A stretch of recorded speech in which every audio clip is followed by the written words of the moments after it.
반갑습니다. 원빈입니다.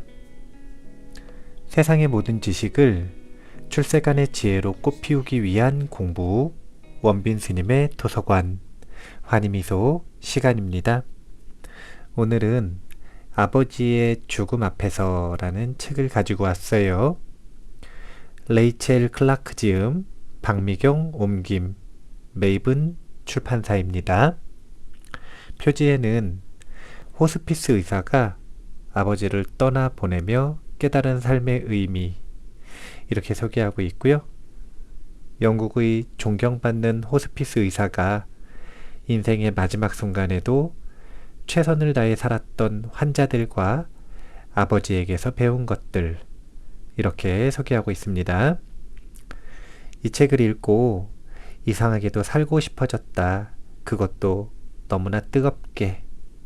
아마존 독자평 중에서 이제 표지에 또 실었고요. 미드나잇 라이브러리 매그 헤이그, 김소영 책발전소 대표, 김혜남 정신분석 전문의, 이근우 정신분석 전문의, 이혜인 수녀 추천, 그리고 가디언 선정 2020년 읽어야 할 책, 이렇게 표지에 소개를 하고 있습니다. 추천의 말도 꽤 많은데요. 김혜남 정신분석 전문의의 추천사 한번 보도록 하겠습니다. 나도 클라크처럼 의사이고 아버지를 떠나보냈고 게다가 환자로서 오랫동안 병마와 싸우고 있었으니까 그 어느 때보다도 몰입해서 읽었다. 이 책에는 클라크가 만난 환자들의 이야기가 다수 등장한다. 최악의 순간에 직면에서도 최선을 다해 살고자 했던 사람들, 마지막까지 인간적인 가치를 잃지 않았던 사람들, 그들의 이야기가 너무나 감동적이고 아름다워 가슴이 미어졌다. 마침 잘 걷지도 못하고 아파서 거의 아무것도 못했던 오늘, 이 책은 나에게 커다란 위로가 되어주었다. 그리고 나는 내 아이들에게 어떤 사람으로 기억되고 싶은지 다시 한번 생각해보게 되었다.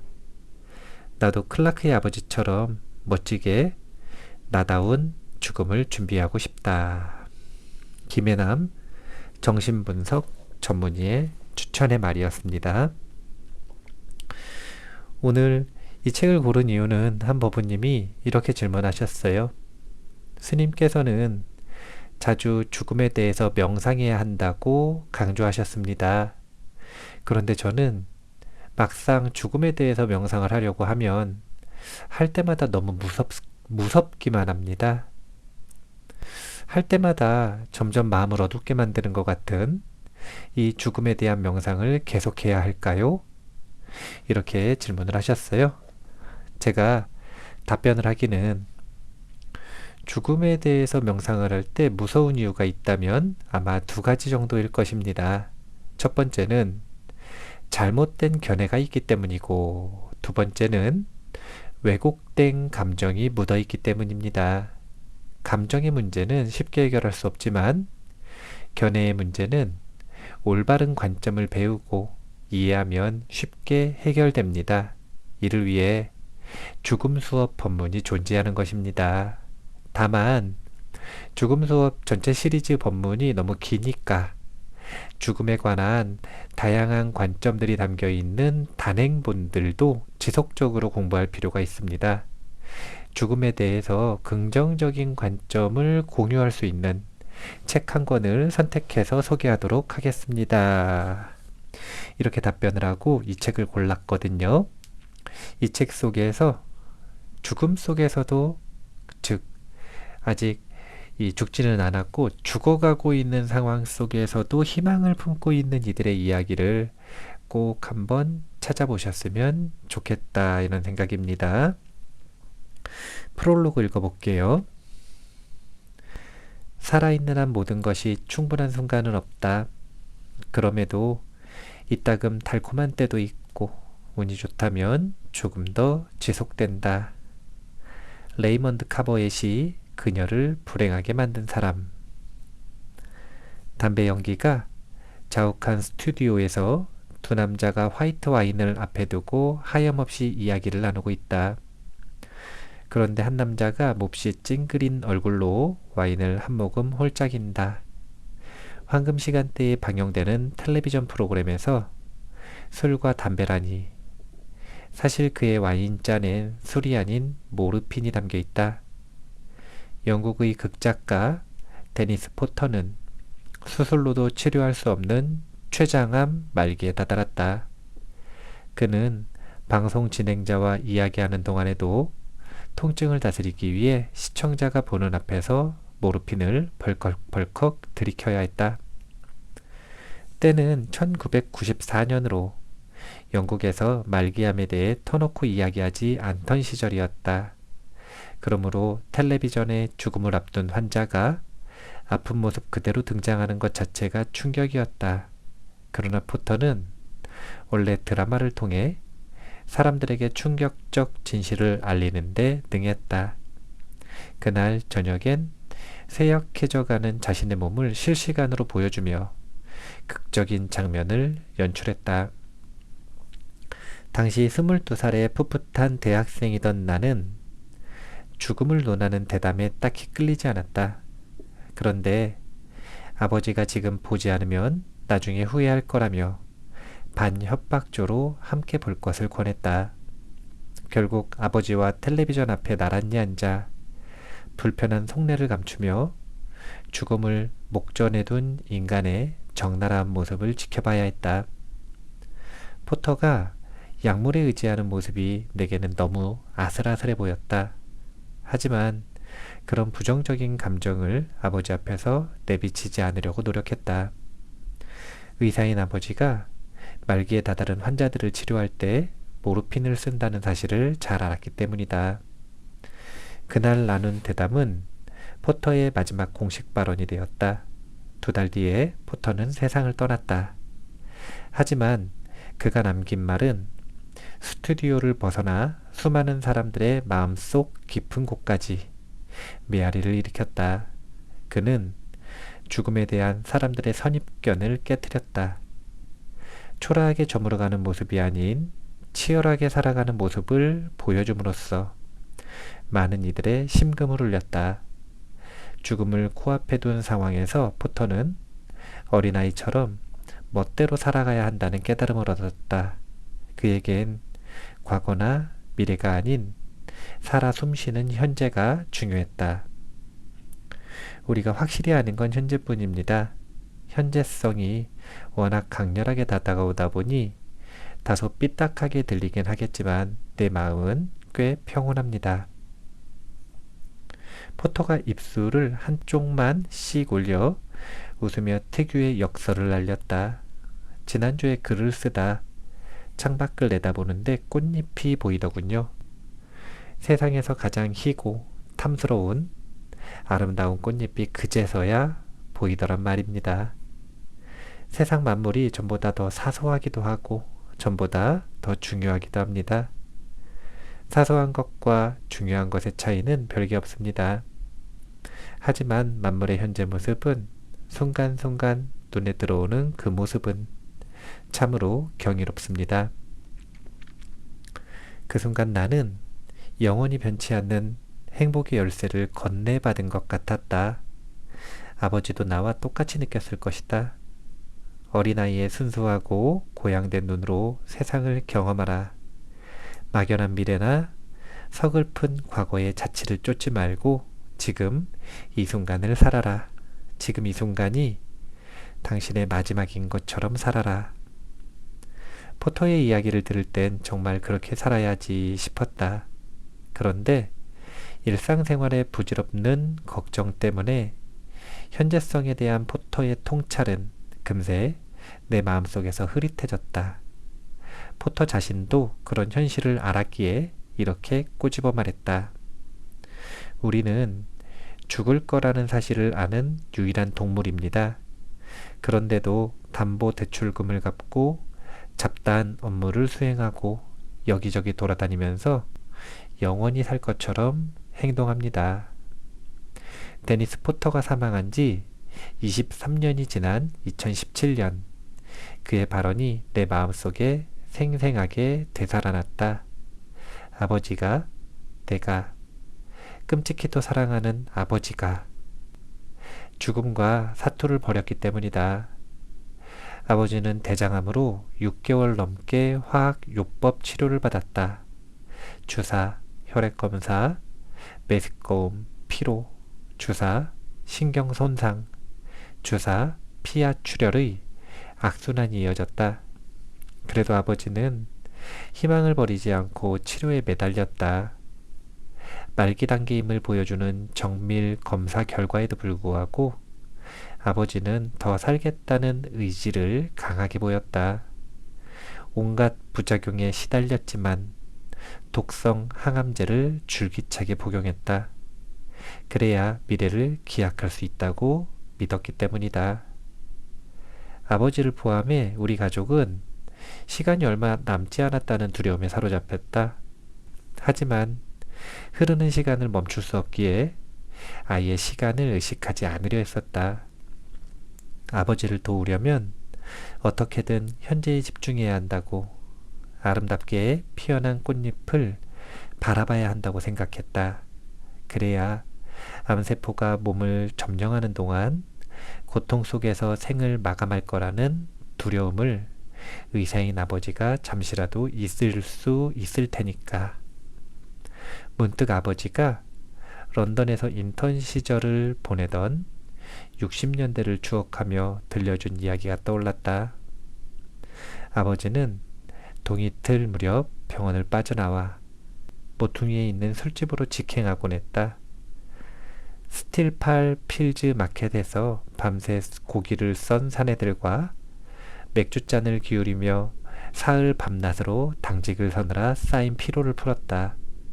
그리고 여름에는 세계적인 클래식 음악 축제로 자리잡은 BBC 프롬스의 저렴한 티켓을 구입해 로열 앨버트 홀의 맨 끄트머리에 서서 차이콥스키와 말러를 들었다. 아버지에겐 음악이 아름다운 꽃잎일 것 같았다. 그래서 2017년 봄 BBC 프롬스 공연 티켓을 앨버트 홀 안쪽의 가장 좋은 자리로 골라 부모님 몰래 예배했다.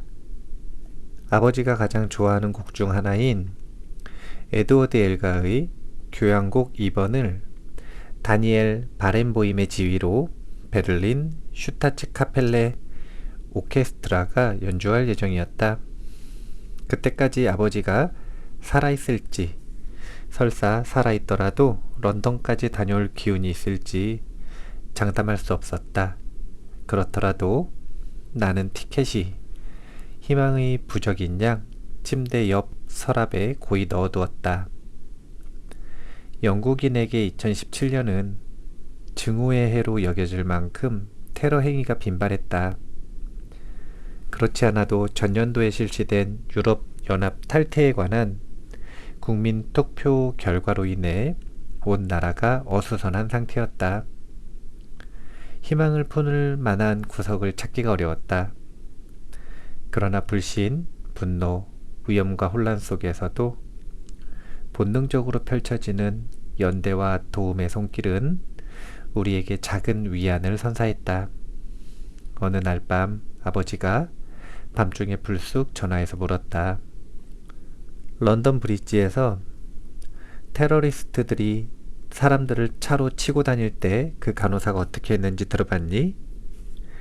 테러리스트들이 런던 브릿지에서 광란의 질주를 벌이는 동안 NHS에서 간호사로 일하는 28살의 크리스티 보덴은 오히려 위험 속으로 뛰어들었다. 몸을 사리지 않고 부상자를 도우려다 그만 가슴에 치명적인 자상을 입어 결국 목숨을 잃었다. 아버지가 혼잣말처럼 중얼거렸다. 그런 사람이 있다니. 세상에는 아직 훌륭한 사람도 믿어야 할 것들도 참 많구나. 뜨거운 햇살이 내려쬐는 7월, 아버지는 기력이 많이 떨어진 상태였지만 공연 날까지 기어이 버텨냈다. 나는 들뜬 마음으로 부모님을 모시고 공연장으로 향했다. 런던 시내 곳곳에 테러리스트가 진입하지 못하도록 막는 콘크리트 장벽이 세워졌다. 아버지가 한숨을 내쉬며 말했다. 교향곡을 들으러 나오는데도 목숨을 걸어야 하다니. 우리는 팔짱을 끼고서 엘버트 홀로 천천히 걸어 올라갔다. 아버지의 앙상한 뼈마디가 내 살에 아프게 부딪혔다. 마음이 심란해지려는데 아버지가 분위기를 전환시켰다. 아버지는 샴페인을 시켜 엄마와 나에게 한 잔씩 따라주었다. 군중을 훑어보는 아버지의 눈빛이 샴페인 거품처럼 반짝였다. 가슴이 뭉클했다. 내가 간절히 바라던 모습이었다. 나는 아픈 아버지가 편안하게 공연을 볼 수 있도록 돈을 아끼지 않았다. 무대가 바로 내려다 보이고 칸막이까지 설치된 특별석의 화려한 벨벳 의자에 앉은 아버지는 전혀 노쇠해 보이지 않았다. 아버지가 환하게 빛나는 얼굴로 말했다. 1960년대의 지붕 밑에서 바라보던 모습과는 확연히 다르구나. 잠시 후 오케스트라가 지휘자 바렌보임의 신호에 맞춰 엘가의 첫 소절을 연주했다. 곁눈으로 보니 아버지가 엄마의 손을 꼭 잡으며 웃고 있었다. 지난 몇 달 동안 부모님 댁에 찾아갈 때마다 아버지를 볼 날이 앞으로 얼마나 남았을까 하는 생각으로 마음이 무거웠는데 잠시나마 그 짐을 내려놓았다. 사랑하는 사람을 잃는 게 얼마나 괴로운지도 잠시 잊었다. 시간이 지나면 이 순간도 내 마음 한구석에 보물처럼 고이 간직될 거라는 확신이 들었다. 그런데 다음 순간 예상치도 않게 더 아름다운 꽃잎 하나가 피어나고 있었다. 바렌보임의 객석을 향해 돌아서더니 통념을 깨고 직접 이야기를 시작했다. 아르헨티나에서 태어나 유대인으로 영국과 독일, 스페인 등 다양한 나라를 넘나들며 살았고 이스라엘 국적자이지만 팔레스타인 시민권도 가지고 있는 바렌보임은 분열주의에 대한 두려움을 토로했다. 그는 정치적 의도 없이 순전히 인간적인 우려에서 이야기를 꺼낸다며 말을 이었다. 프랑스 국민이 괴테를 배우려면 번역본이 있어야 합니다. 하지만 베토벤 교향곡을 듣는 데는 번역본이 필요 없습니다. 이 점이 중요합니다. 음악이 너무나 중요한 이유가 바로 여기에 있습니다. 우리 음악계는 국가를 따지지 않는 유일한 영역입니다. 독일의 어떤 음악가도 당신에게 난 독일 음악가라서 브람스와 슈만, 베토벤만 연주할 겁니다 라고 말하지 않을 겁니다. 종교적 광신주의에 대항하기 위해 무기만으로 맞서 싸울 수 없습니다. 세상의 진정한 악은 여러분을 포함한 우리 모두를 하나로 묶어주는 인본주의로, 이 인본주의로만 맞서 싸울 수 있습니다. 내 말이 진심이라는 걸 보여드리겠습니다. 그에게 음악은 온갖 차이를 넘어서서 사람들을 한데 묶어주는 수단이었다. 우리가 누구이고 인간이 어떤 존재이며 동료 인간을 어떻게 대해야 하는지를 가르쳐주는 스승이었다. 나는 아버지를 쳐다보며 슬며시 웃었다. 영국의 유럽연합 탈퇴를 두고도 아버지와 나는 의견이 달랐다. 하지만 바렌보임의 명쾌한 연설은 우리의 작은 의견 대립뿐만 아니라 콘서트홀을 둘러싼 무시무시한 콘크리트 장벽을 무색하게 만들었다. 그의 절절한 목소리는 우리 각자에게 깊은 감동을 주었다. 바렌보임은 오케스트라를 향해 돌아서서 다시 지휘봉을 들었다. 곧이어 앙코르 연주가 선물처럼 콘서트홀을 가득 메웠다. 아버지가 가장 좋아하는 엘가의 수수께끼 변주곡 가운데 님 로드였다. 부모님의 얼굴을 타고 흘러내리는 눈물이 객석 조명을 받아 반짝거렸고 입술에선 미소가 절로 피어났다. 징후와 적대로 가득한 시국에 엘가를 이용해 인류애를 호소한 바렌보임의 행동은 대단히 훌륭했지만 그보다 더 감동적이었던 건 그도 모르게 새 무대 앞에 앉은 언제 죽을지 모르는 남자의 심장을 뜨겁게 뛰도록 해주었다는 점이다. 오늘날 우리는 평생 죽음을 대면하지 않고도 얼마든지 살아갈 수 있다. 해마다 영국에서 50만 명이 사망하고 미국에서 250만 명이 사망한다는 점을 감안하면 정말 놀라운 일이다. 한 세기 전만 해도 우리가 죽음과 이렇게 멀어질 거라고는 상상할 수 없었다. 태어난 이상 누구나 예외 없이 세상을 떠나지만 예전엔 병원이 아니라 편안한 자기 집에서 가족과 가까운 사람들이 지켜보는 가운데 눈을 감았다. 지금은 출생과 죽음이 대개 공공시설에서 이루어진다. 우리 삶의 시작과 끝이 돈 받고 일하는 전문가들의 손에 맡겨진 것이다. 영국 산모 중 겨우 2%만이 집에서 출산하고 영국 국민의 3분의 2가 집에서 죽고 싶다는 소망을 표명하지만 5명 중 1명만이 집에서 눈을 감는다. 병원과 호스피스, 요양원이 현대인의 사망 장소로 새롭게 부상했다. 살고 죽는 문제를 다룬다는 점에서 의사는 매우 특수한 직업이다. 내가 하는 일은 대다수 의사가 하는 일보다 더 특수하다. 완화의료 분야에서 전문의로 일하는 나는 불치병에 걸린 사람들이 남은 생애를 최대한 충만하게 살고 품위 있고 편안하게 죽도록 돕는 데 매진한다. 간단히 말해서 나는 죽음을 다루는 일을 업으로 삼고 있다. 내가 돌보는 환자들 중 한 명이라도 사망하지 않고 지나가는 주가 거의 없다. 내가 어떤 일을 하면서 먹고 사는지 알게 되면 사람들은 움찔 놀라 되묻는다. 어머, 그런 일을 어떻게 견디세요? 죽음을 떠올리며 몸서리치는 그들의 반응에서 꺼림칙한 기운이 느껴지기도 한다. 그렇더라도 나는 그들을 비난하지 않는다.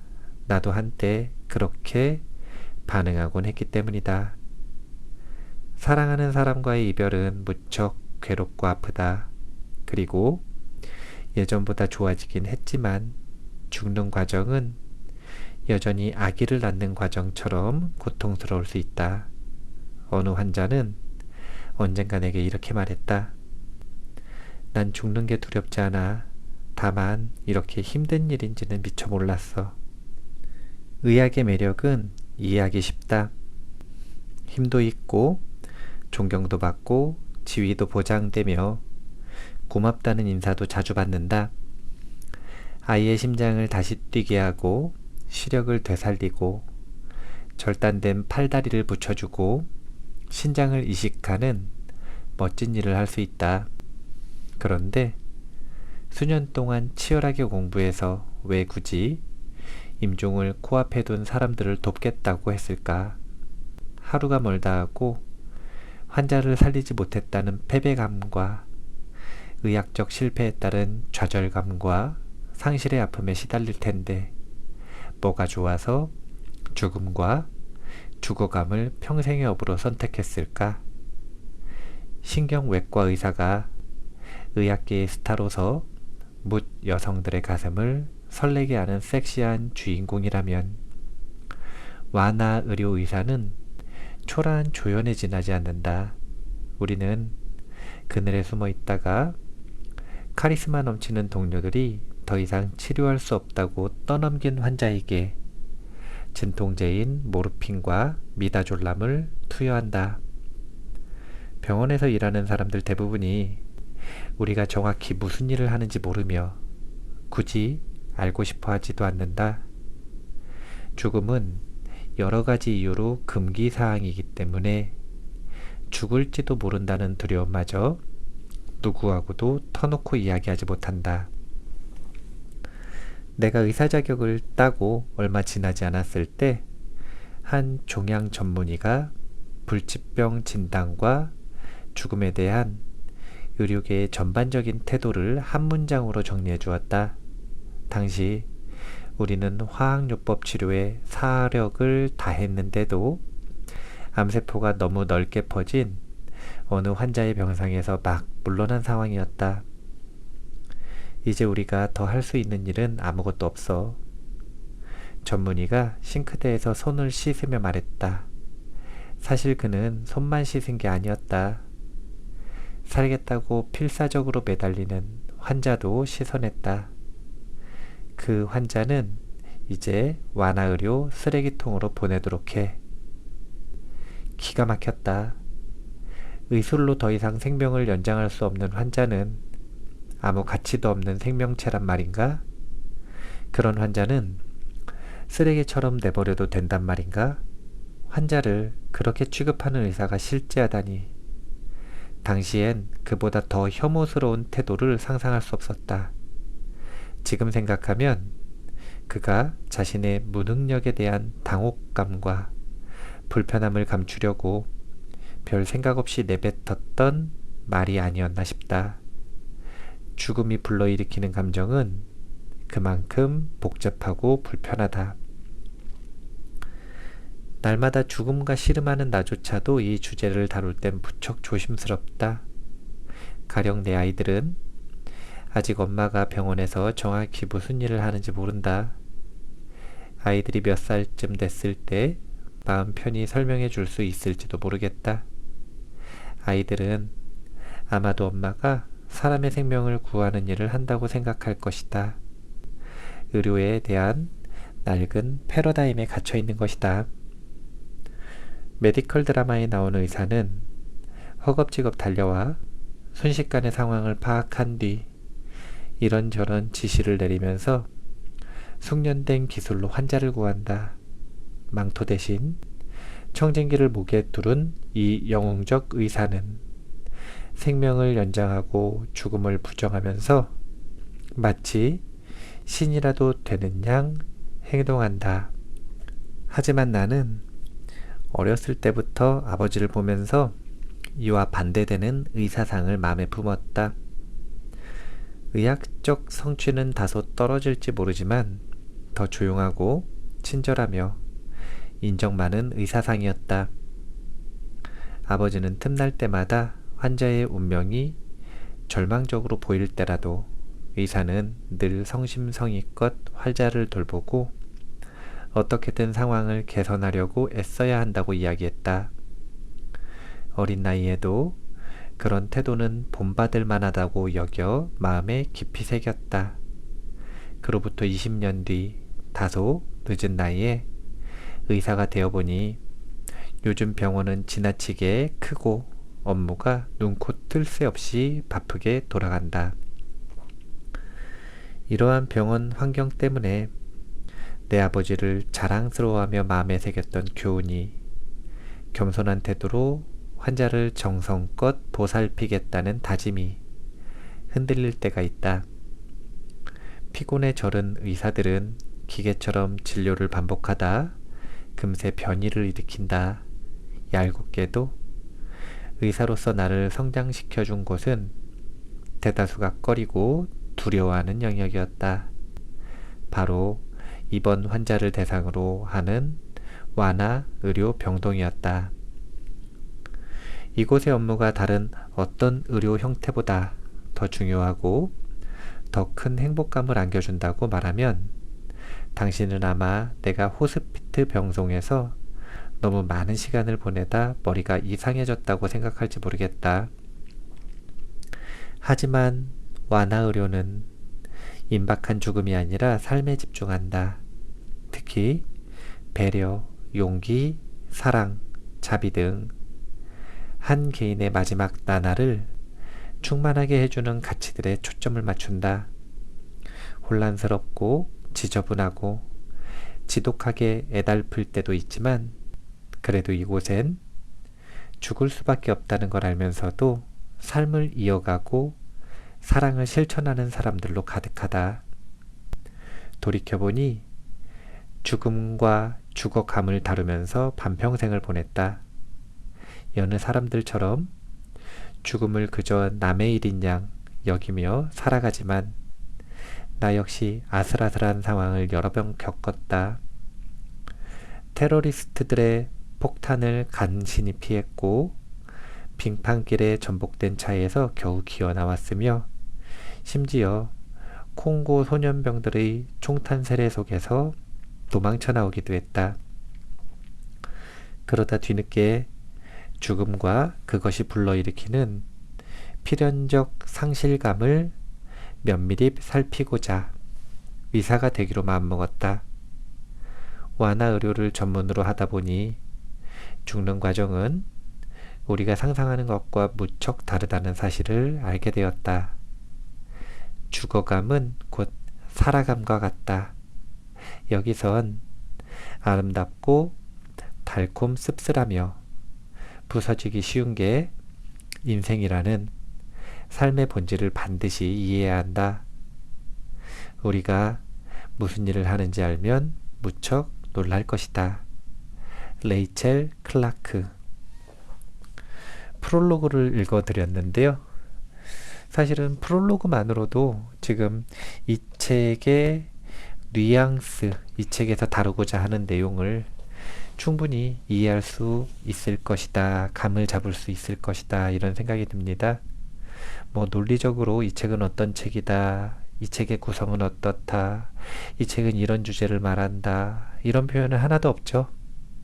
그저 아버지와의 일화, 왜 의사가 되었는지, 호스피스 병동이 어떤 곳인지, 그리고 현대인들이 죽음을 경험하지 못하는 상황과 이 호스피스 병동에서 죽음을 경험하며 배운 것들이 어떠한 것들인지, 그리고 결론적으로 수많은 사람들이 죽어가는 과정 속에서도 삶을 생각한다라고 하는 것, 삶 속에서의 희망과 삶 속에서의 행복을 찾고자 노력한다라는 것, 그러한 점들을 여러 가지 일화들을 통해서 일관되게 말하고자 하는 그런 책이 바로 아버지의 죽음 앞에서라고 하는 책입니다. 이제 이 책 속에 있는 일화들은 나중에 한 편 한 편 시간이 될 때 따로 스토리로 뽑아서 소개를 해드리는 걸로 하고요. 질문 주신 분은 이 죽음에 대한 이런 희망적인 관점, 부정적이지 않고 조금 따뜻한 관점들을 자신의 견해로서 배울 필요가 있고, 그리고 그런 따뜻함으로 자신의 왜곡된 부정적인 감정들을 좀 씻어낼 필요가 있다라는 것을 강조하고 싶습니다. 책을 시간 나실 때 소설책 읽으시듯이 대부분이 스토리니까요. 한번 꼭 읽어보시고 그 내용들을 바탕으로 그 느낌, 그 논리나 그 내용에 대한 철학을 이야기하는 것이 아니라 그 스토리들의 느낌, 죽음이 주는 느낌인데 그 느낌을 대상으로 해서 한번 명상해 보시고 사유해 보시는 이런 죽음 명상을 한번 해보시는 그런 소재로 삼아 보시면 좋겠다라는 생각입니다. 마무리할게요. 세상의 모든 지식을 출세간의 지혜로 꽃피우기 위한 공부, 원빈 스님의 도서관 환희미소 시간이었습니다. 감사합니다.